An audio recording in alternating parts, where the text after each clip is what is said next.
Baik, selamat sore, selamat siang. Kita kuliah lagi.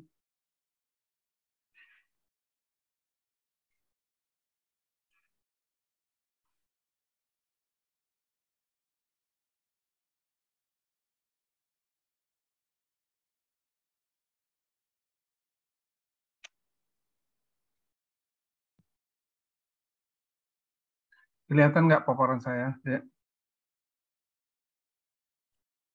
Terlihat, Pak. Baik, kita lanjutkan ya. Kita kuliah hari ini lumayan singkat lah ya. Singkat. Tapi nanti pada jam 4 saya akan jelaskan kisi-kisi UTS kita. Nanti kuliah reguler jam 4 akan saya jelaskan kisi-kisi ujian tengah semester kita. Kali ini bahannya aja dulu secara langsung. Bahan perkuliahan.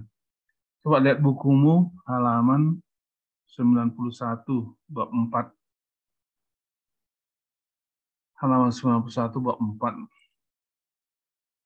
Judulnya adalah bahan genetik.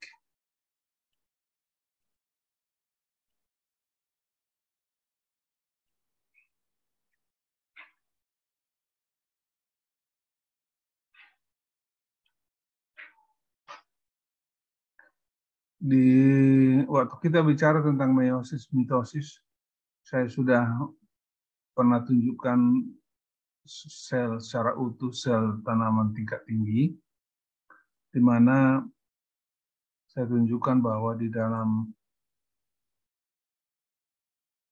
inti sel terdapat kromosom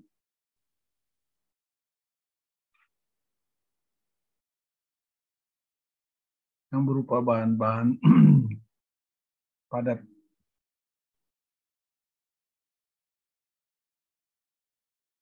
Nah, bahan-bahan tersebut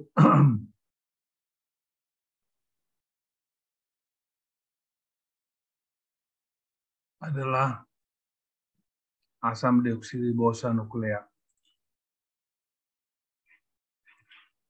Saya yakin kalian sudah paham juga ini apa ini, asam deoksiribonukleat atau ADN. Dalam bahasa Inggris disingkat dengan DNA.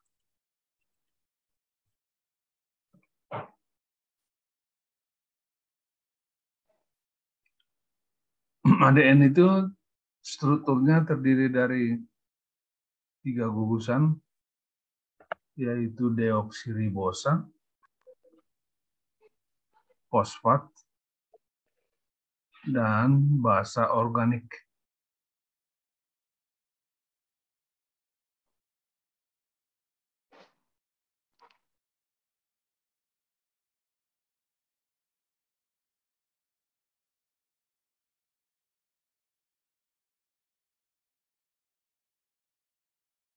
Deoksiribosa, fosfat, basa organik.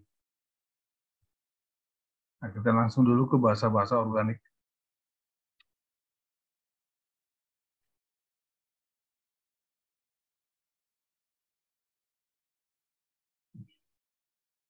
Basa-basa organik itu dikelompokkan ke 2 kelompok besar, yaitu purin dan pirimidin. Purin terdiri dari 2 jenis, yaitu adenin yang disingkat dengan A dan guanin yang disingkat dengan G.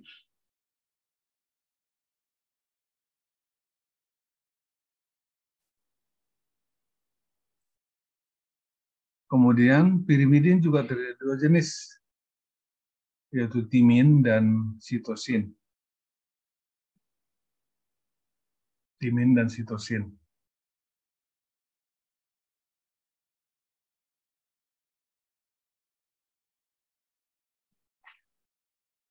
Nah, kalau salah satu basa itu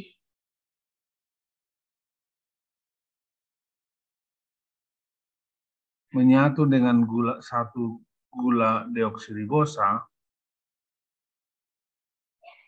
disebutlah nukleosida.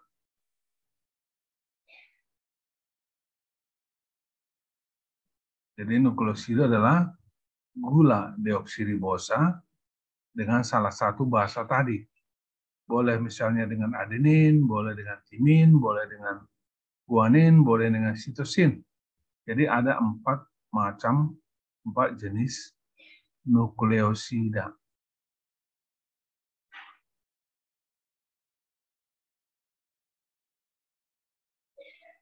Jadi sekali lagi nukleosida, kalau gula deoksiribosa bergabung dengan salah satu basa tadi, apakah adenin, guanin, timin, atau sitosin, terbentuklah nukleosida. Jadi ada 4 macam nukleosida, tergantung jenis dari basa organiknya. Selanjutnya, kalau nukleosida ini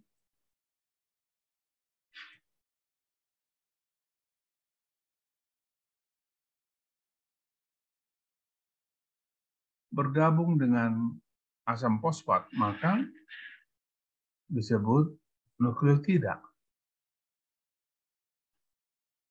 Jadi karena nukleosida tadi ada 4 jenis, maka nukleotida juga ada 4 jenis.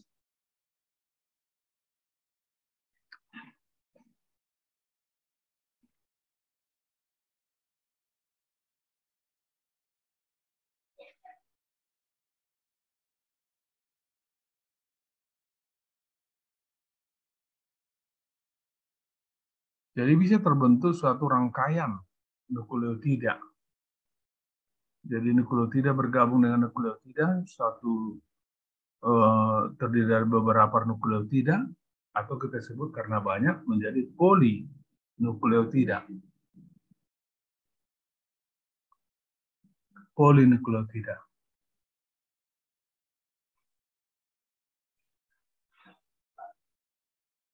Karena banyak nukleotidanya.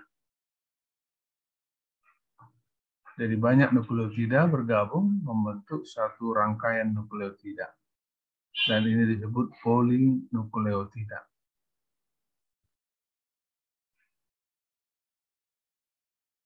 Nah, kromosom itu terdiri dari 2 rangkaian polinukleotida.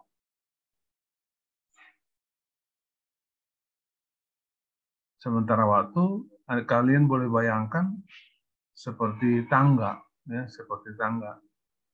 Sebelah kiri satu rangkaian polinukleotida, sebelah kanan juga satu rangkaian polinukleotida. Jadi 2 rangkaian polinukleotida membentuk satu kromosom. Ada hukum yang disebut hukum Chargaff bahwa rangkaian polinukleotida sebelah kiri tadi, kaki tangga tadi, dengan rangkaian polinukleotida sebelah kanan,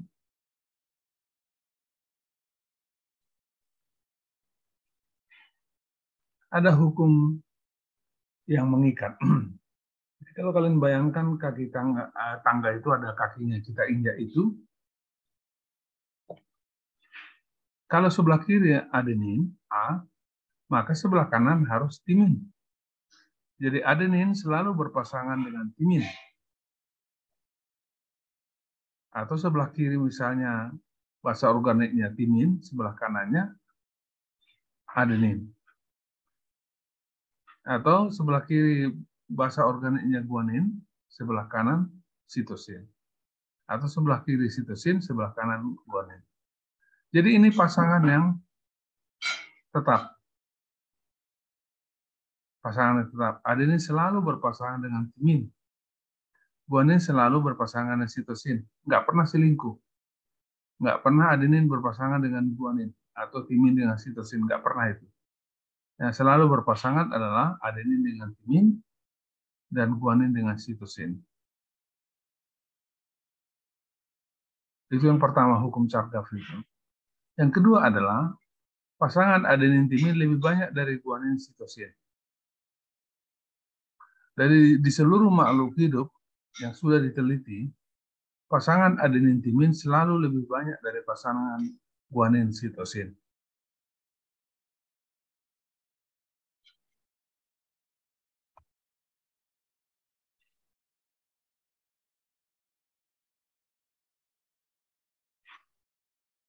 Nah, coba lihat ini. Ini adalah gambar dari ilustrasi tentang kromosom. Coba lihat sebelah kiri ini. Sebelah kiri ini. Jadi ini G, guanin. Ini C, sitosin. Bahasa Inggrisnya kan sitosin itu C. Sitosin. Singkatannya C. Kalau kita bahasa Indonesia S. Ya. Nah, inilah polinukleotida sebelah kiri. Ini polinukleotida sebelah kanan ini. Jadi guanin selalu berpasangan dengan sitosin. Adenin selalu berpasangan dengan timin. Nah, kalau sitosin sebelah kiri, ke sebelah kanan adalah guanin.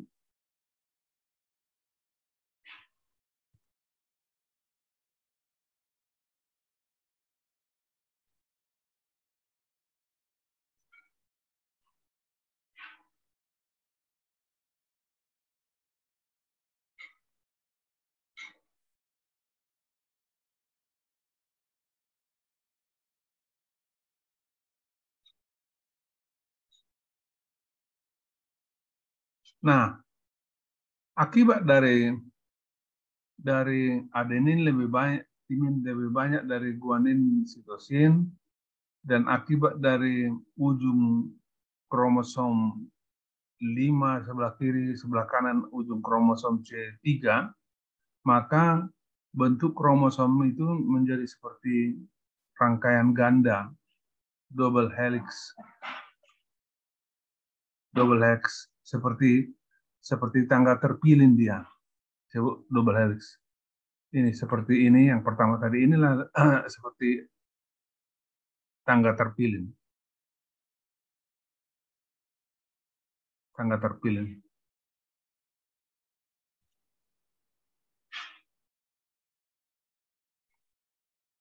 Kembali Anda lihat bahwa lebih diperjelas lagi di sini bahwa timin, adenin, guanin, sitosin, guanin, adenin, timin itu diikat oleh ikatan hidrogen. Kalau timin dengan adenin diikat oleh 2 ikatan hidrogen.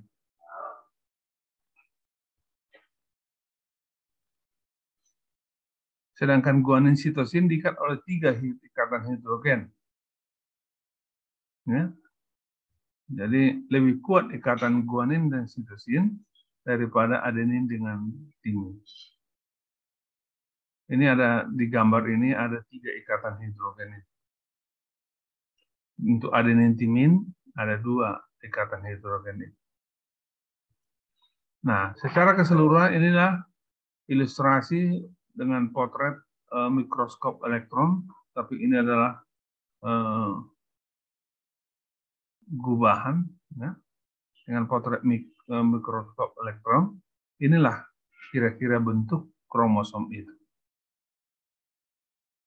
Seperti tangga terpilin dia.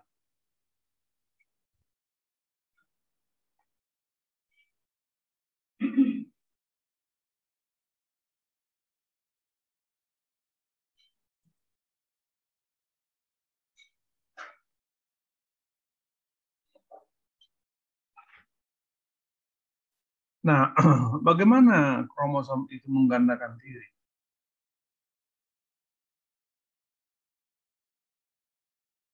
Di dalam buku dijelaskan itu ada 3 teori penggandaan kromosom. Dari 3 teori itu, teori yang benar adalah teori replikasi semi konservatif.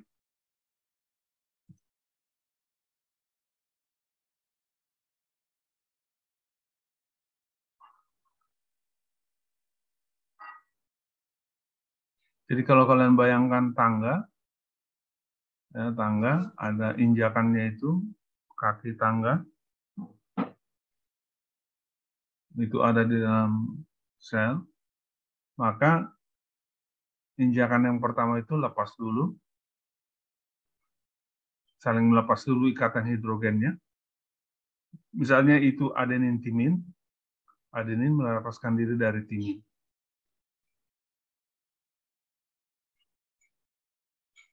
Nah, itu dibantu oleh enzim yang disebut enzim endonuklease.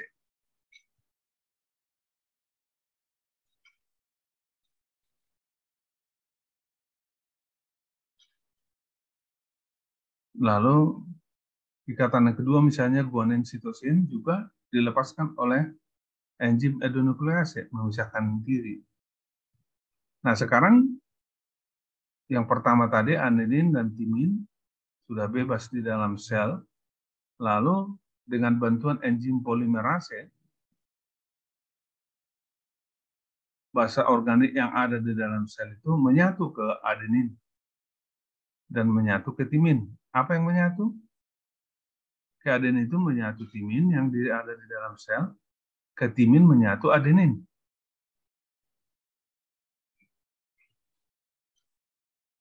Nah, guanin tadi udah memisah dengan sitosin, maka guanin memperoleh basa organik sitosin, sitosin memperoleh basa organik guanin. Sedemikian rupa seterusnya, sehingga terbentuklah dua kromosom. Nah, kromosom awal itu disebut template. Kalian bisa lihat nanti di buku itu ya, lebih jelas. Jadi ini waktu pemisahan tadi katakanlah inilah kakinya ya, kakinya. Ini adenin timin ini memisah dulu, lepas dia, ini lepas oleh enzim tadi. Ini juga sitosin dan guanin juga lepas, tiga ikatan ini. Di dalam sel itu ada terbentuk bebas timin dan adenin. Nah, timin yang ada dalam sel itu bergabung dengan adenin ini, adenin bergabung dengan timin. Jadi ini sudah menjadi template. Yang ada ini sudah menjadi template.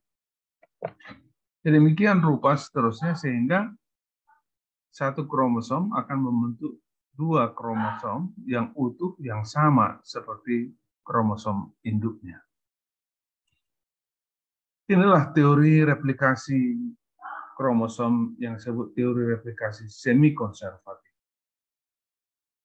Jadi dari tiga teori itu hanya teori replikasi semi konservatif lah yang berlaku, yang terbukti benar.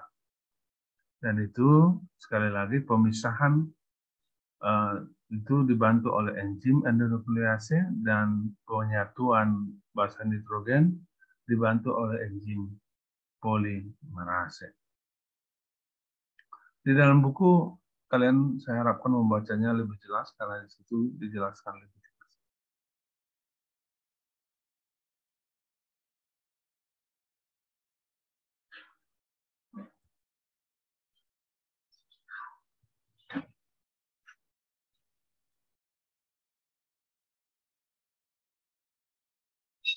Yuk, buka videonya. Bahan kita habis ya.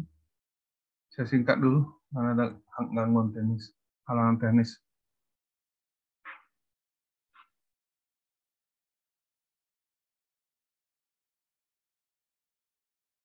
Buka videonya masing-masing.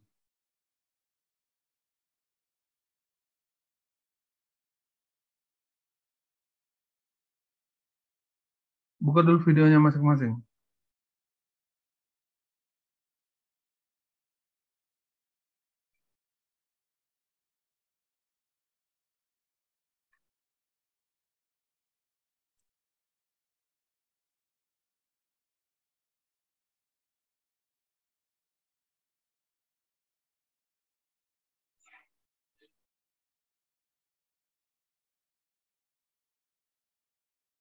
Margareta Pak Pahan.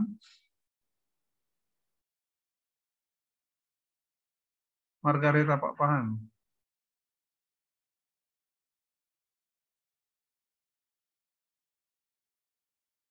Ya. Iya, Angel. Pak. Ya, oke. Angel Kristiani.